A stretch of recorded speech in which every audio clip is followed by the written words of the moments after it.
സങ്കീർത്തനം 12:1-2 വാക്യങ്ങൾ ഇങ്ങനെ പറയുന്നു: കർത്താവെ സഹായിക്കണമേ, ദൈവഭക്തർ ഇല്ലാതെയായിരിക്കുന്നു, മനുഷ്യമക്കളിൽ വിശ്വസ്തരാരും ഇല്ലാതെയായി. ഓരോരുത്തരും അയൽക്കാരനോട് അസത്യം പറയുന്നു, അവരുടെ അധരങ്ങളിൽ മുഖസ്തുതിയും ഹൃദയത്തിൽ കാപട്യവുമാണ്. ഇന്നത്തെ മനുഷ്യൻ്റെ ജീവിതാവസ്ഥയെക്കുറിച്ചാണ് പറയുന്നത്. ഇന്നത്തെ സമൂഹത്തിൽ നടക്കുന്ന കാര്യത്തെക്കുറിച്ചാണ് സങ്കീർത്തകൻ അനേക ആയിരം വർഷങ്ങൾക്ക് മുൻപ് പറഞ്ഞു വെച്ചിരിക്കുന്നത്. മനുഷ്യൻ്റെ സ്വഭാവം അന്നും ഇന്നുമൊക്കെ ഒരുപോലെ ആയതുകൊണ്ടാണത്.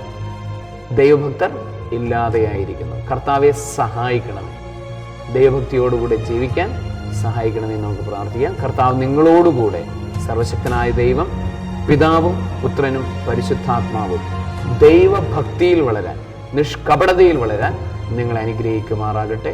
ആമേൻ.